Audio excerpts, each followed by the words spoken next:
Part 2, verses 29 through 57. As soon as she heard that, she arose quickly and came unto him. Now Jesus was not yet come into the town, but was in that place where Martha met him. The Jews then, which were with her in the house, and comforted her, when they saw Mary, that she rose up hastily and went out, followed her, saying, She goeth unto the grave to weep there. Then when Mary was come where Jesus was, and saw him, she fell down at his feet, saying unto him, Lord, if thou hadst been here, my brother had not died. When Jesus therefore saw her weeping, and the Jews also weeping, which came with her, he groaned in the spirit, and was troubled, and said, Where have ye laid him? They said unto him, Lord, come and see. Jesus wept. Then said the Jews, Behold, how he loved him. And some of them said, Could not this man, which opened the eyes of the blind, have caused that even this man should not have died? Jesus therefore, again groaning in himself, cometh to the grave. It was a cave, and a stone lay upon it. Jesus said, Take ye away the stone. Martha, the sister of him that was dead, saith unto him, Lord, by this time he stinketh, for he hath been dead 4 days.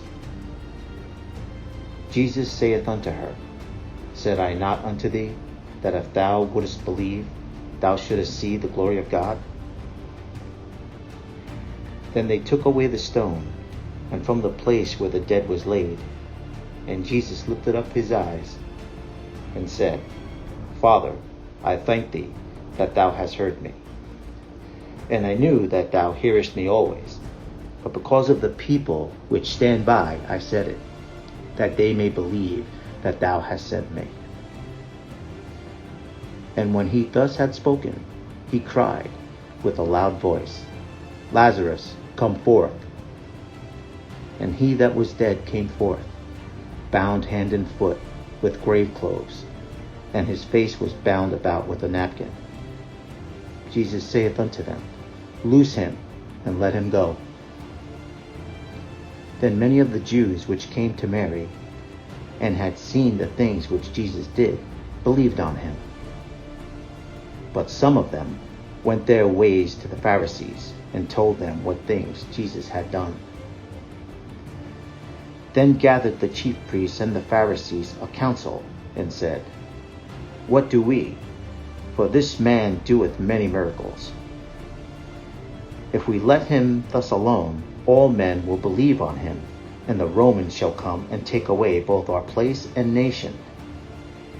And one of them, named Caiaphas, being the high priest that same year, said unto them, Ye know nothing at all, nor consider that it is expedient for us that one man should die for the people, and that the whole nation perish not. And this spake he not of himself, but being high priest that year, he prophesied that Jesus should die for that nation. And not for that nation only, but that also he should gather together in one the children of God that were scattered abroad. Then from that day forth they took counsel together for to put him to death. Jesus therefore walked no more openly among the Jews, but went thence unto a country near to the wilderness, into a city called Ephraim, and there continued with his disciples. And the Jews' Passover was nigh at hand, and many went out of the country up to Jerusalem before the Passover to purify themselves.